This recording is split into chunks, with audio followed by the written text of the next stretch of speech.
This video was brought to you by Noble Knight Games. More about them at the end of the video. Hey everybody, I cannot tell you how excited I am to bring you the preview of Kinfire Council.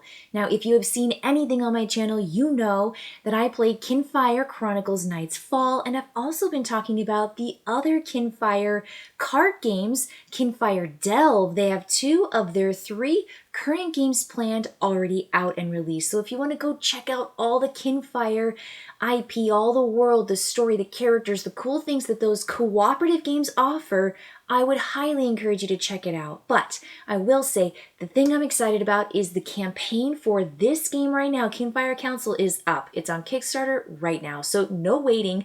Just go and check it out. I've got the link in the description below.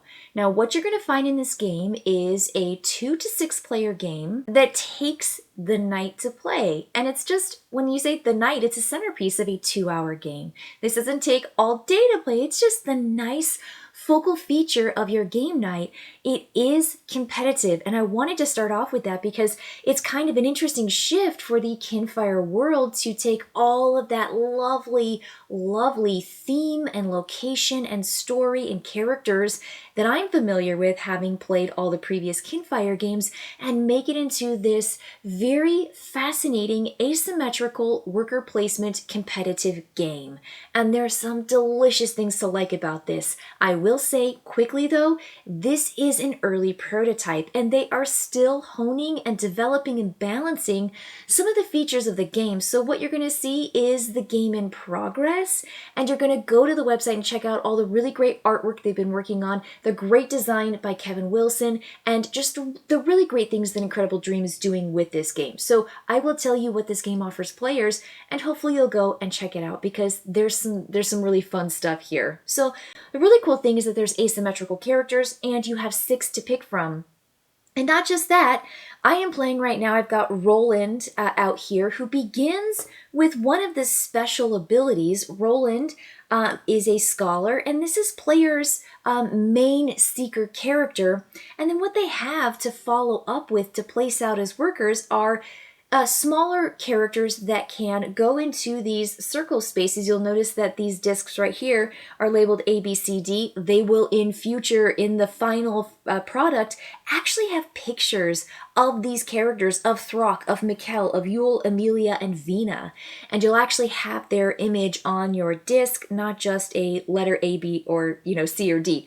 But you'll have these other figures out depending on how many players you have. So I've got a seeker. Everyone's going to have a special seeker that is this standee figure that goes into these hexagonal locations and the circular locations.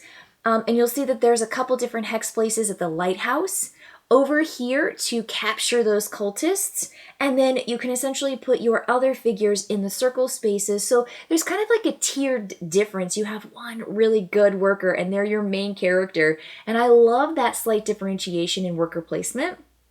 And then depending on the amount of players you have, I've got a faux 3-player game set up, and you'll play with 4 of your 5 discs. If you have 2 players, you play with more, and then the more players you have in the game, the fewer actions you get per round. But you still get to have these, and you get to upgrade them. So my Roland is a seeker. He's my main character, but he's also a scholar.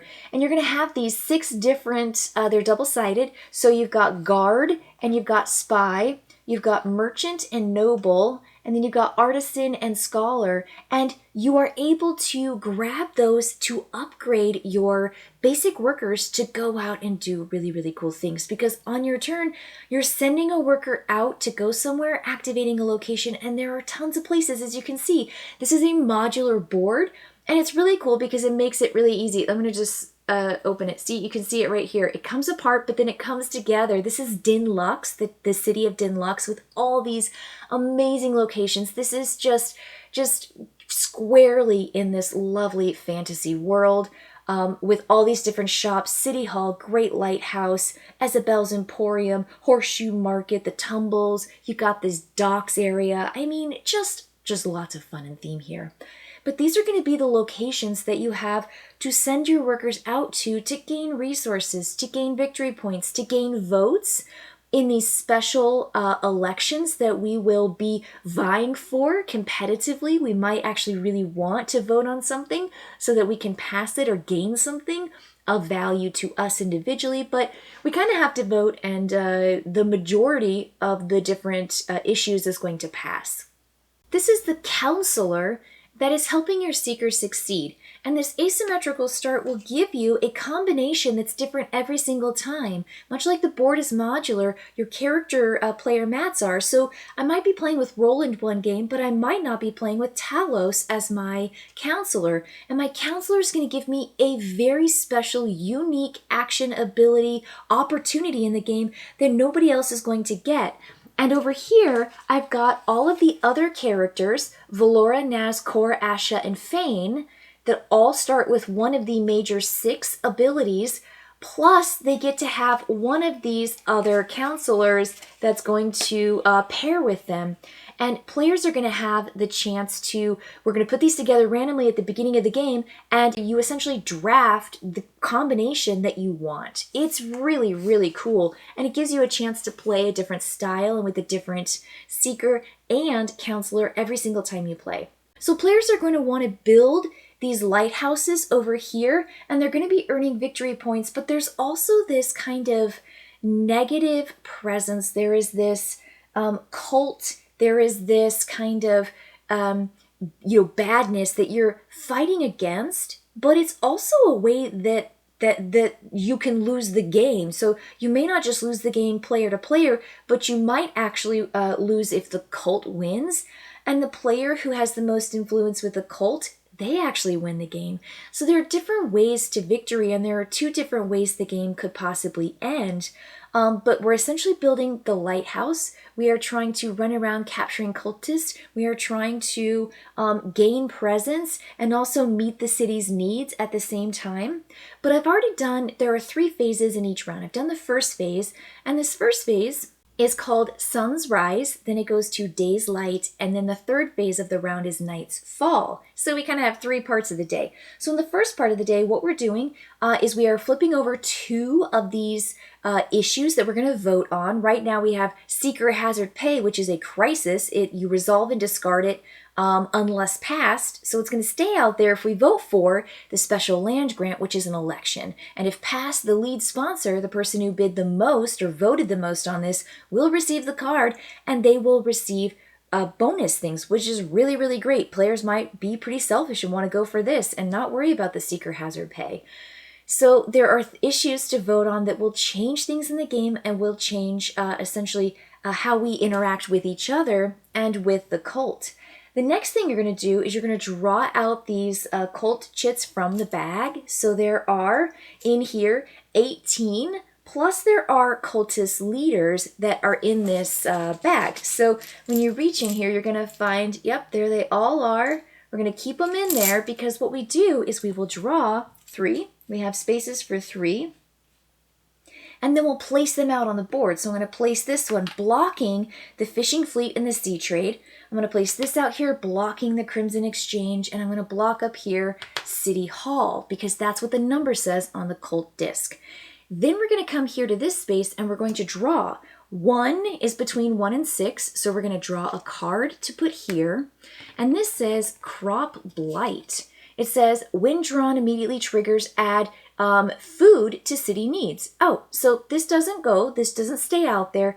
We just have a crop blight. We reach in here, grab a food, and we're going to add food to the city needs. If the city doesn't meet players, meaning individually, contributing to the city needs, the cult is going to gain momentum, which is bad for us. But we also gain victory points every time we meet the kind of need that the city has. So this is going to be the first one, and if it just says immediately resolve, you just do. The next thing I'm going to go here, 10 is 7 to 12. So I'm going to draw this. This is Diabolical Wizard. If triggered, deal damage to the lighthouse, and each counselor must discard all of their book cards. That is really devastating. Those are going to be fantastic cards that players use to their advantage. They get to hold on to them after earning them. And mine, Scholar, my Scholar ability allows me to draw books instead of any basic resource, which is fantastic, but if I have to discard it because there's a diabolical wizard running around, yikes. And then the last thing is 18. We do 13 to 18, and it looks like the black bells ring. If triggered, deal 3 damage to the lighthouse. If it's built, the threat is thwarted by the counselor who completed the lighthouse.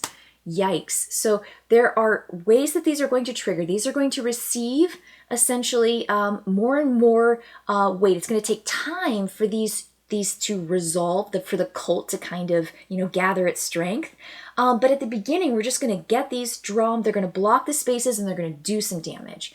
So now we get to respond. We get to play our workers out into the city, gaining all of the things that we want to gain. So that's it. Players are going to now move into that day phase, the day's light. I'm going to take either my standee, my Roland, I'm going to take my seeker, or I'm going to take one of my workers and place it out into an empty space. I can come here to improve a location. Yes, as the board is modular, you also have modular locations. This is the Mariner's Wharf. It becomes better. And when you do it, you can claim it. And when people go here, you start getting resources. So this is just a really, really cool game that grows and has all these different modular features that allows it to just, again, be really, really interactive and that hearty game for your night. So I can improve, I can come and just get cash, I can send things to the lighthouse if I don't have my hex figure to come here to build the lighthouse. You'll see here that it takes resources, and I do know that in the revisions that they've been making, the lighthouse is going to be bigger. There are going to be more levels, not just 3, 5 levels to the lighthouse to build, and players are going to hopefully be able to receive even more by paying all the necessary resources. The gems are right here. 2 stone is this one. And here you have to pay a food and a gem and a captured cultist. So how do you capture cultists? Well, you're going to have to go beside them. And that's another change too. So if I want to capture this one, I can send my figure or one of my workers to 2 or to 3, and I can essentially capture because I'm adjacent to that particular cultist. That's my whole turn though. If I capture somebody, which is a really smart move because then I take them and I put them in my player area, it opens up the space, but now I have a cultist to do some really amazing things with because cultists are needed to, thwart the diabolical wizard. I need to have 2 cultists captured and 2 wilds. These are the wild symbol. This is a really tough symbol to get, but if I do so, I'm going to get 12 victory points and prevent this wizard from firing off all of its plans. So you can come to the side and capture a cultist. That could be your action.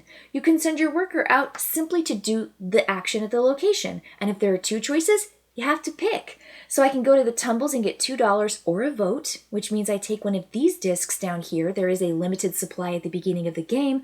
And I take it and I put it on one of those votes. And I say, I really want that special land grant. That could be my action, is by voting.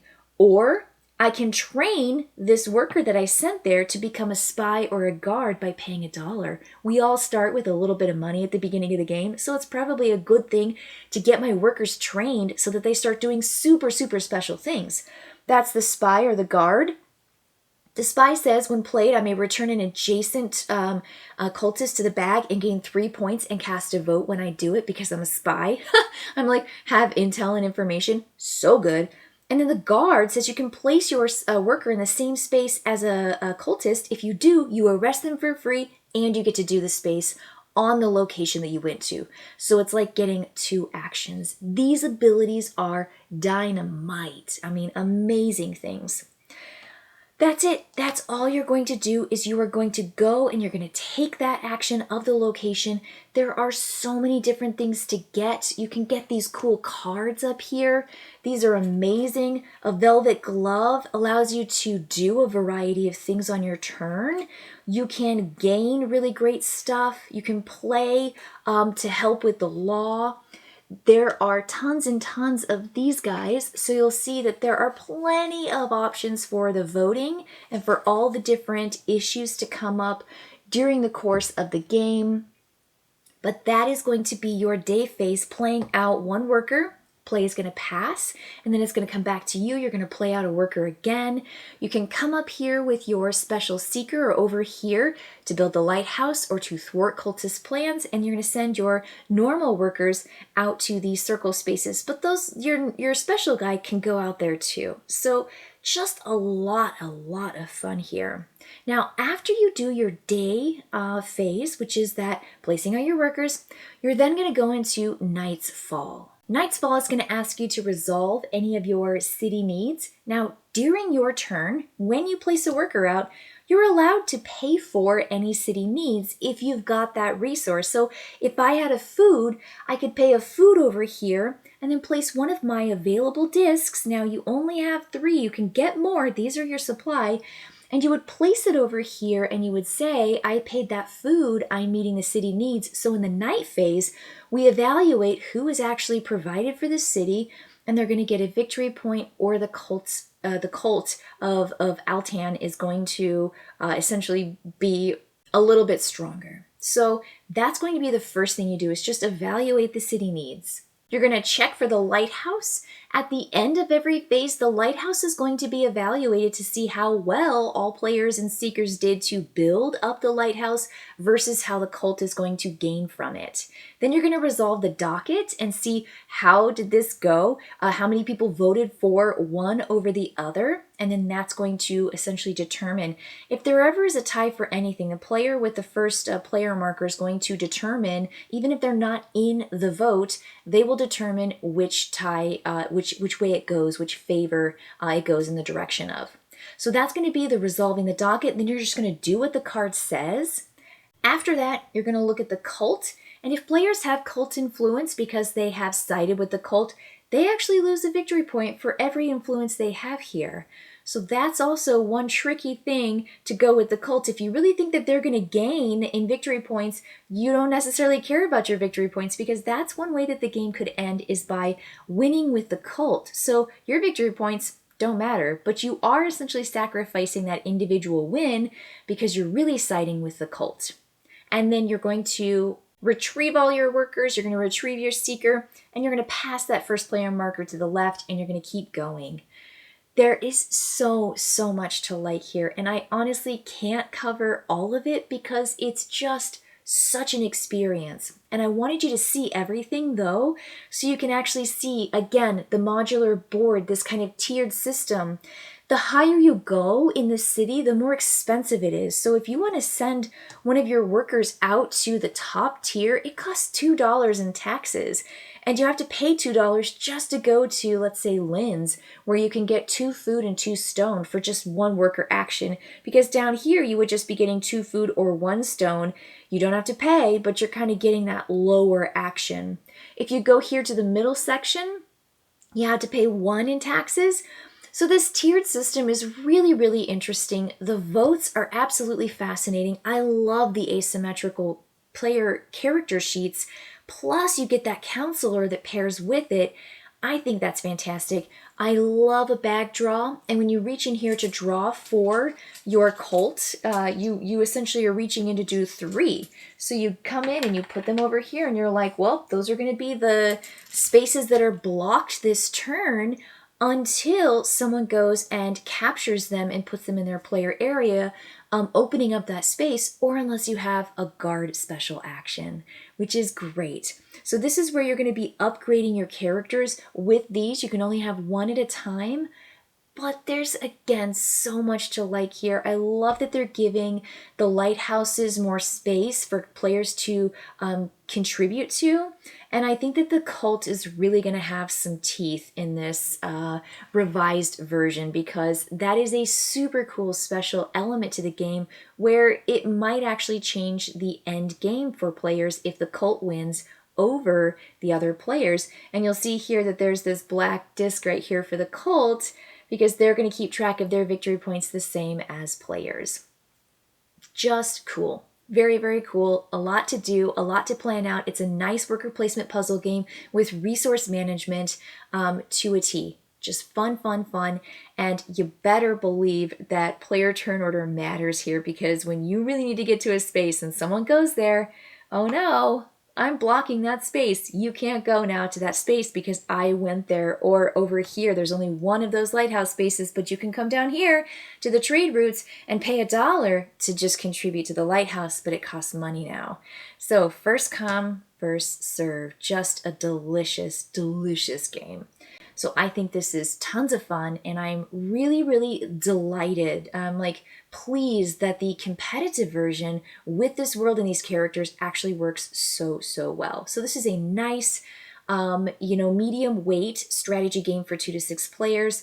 And I just think it works really well. It's that 2-hour game, again, that focus of your game night, and it will just delight you. And even if you haven't played any of the other Kinfire games, you don't need to. You honestly don't need to. The lore is rich here. Cards have all that fun flavor text. The characters and the names and the locations are just so rich. This is so lived in. It's so realized and very, very thoughtful. So you have to go check it out. Again, Kinfire Council. I've got the link in the description below. It's up on Kickstarter right now, so you can check it out. All right, everybody. That's going to be it for me. I will see you later. Bye.